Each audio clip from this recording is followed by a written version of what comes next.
या महाराष्ट्रामध्ये कायदा सुव्यवस्था राहिलेलीच नाही. काल बीडमध्ये पोलीस स्टेशन समोर एक हत्या झाली. पोलीस स्टेशनच्या आवारात आपल्याला माहितीसाठी सांगतो, पोलीस स्टेशनच्या आवारामध्ये कोयत्यानं सपासप वार करून एका सामाजिक कार्यकर्त्याचं जीवन संपवलं. बीडचा जो म्हणतोय बिहार झालेला आहे आणि तिथे कोणाचे लक्ष नाही, बीडच्या जनतेला वाऱ्यावर सोडलंय. काय करतायत देवेंद्र फडणवीसजी? अर्बन नक्षलवाद मोडून काढतायत, आधी बीडचा दहशतवाद मोडून काढा. उरणची घटना आपण सांगितली. कायद्याचा धाकच राहिलेला नाही, कारण पोलीस खात्यामध्ये जो भ्रष्टाचार वाढलेला आहे, पैसे दिल्याशिवाय नेमणुका होत नाहीत. मग हवालदार असतील, फौजदार असतील, उपायुक्त असतील, उपअधीक्षक असतील, पोलीस जिल्हा प्रमुख असतील, मुंबईमधल्या नियुक्त्या असतील, प्रत्येक ठिकाणी पोलिसांचा व्यवहार हा पैशाच्या माध्यमातून होतो आहे.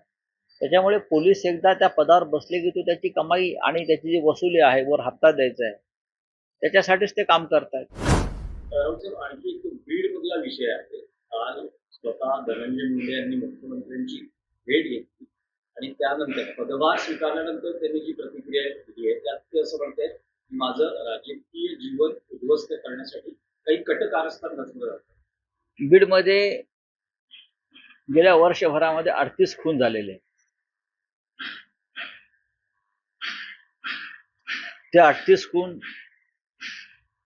आणि त्यांच्या कुटुंबाचा आक्रोश दडपण्याचा प्रयत्न. बीडमधल्या गावागावामध्ये लहान पोरं हातात बंदुका घेऊन, हातात बंदुका आणि पिस्तूल घेऊन जे फोटो येत आहेत, हे कोणाची देणगी आहे? महाराष्ट्रासारख्या सुसंस्कृत राज्यामध्ये हे चित्र पाहायला मिळत आहे. आणि हे सगळे लोक एकाच गँगचं नाव घेतात. त्यांचा आका कोण आहे, अण्णा कोण आहे, हे कोण आहेत?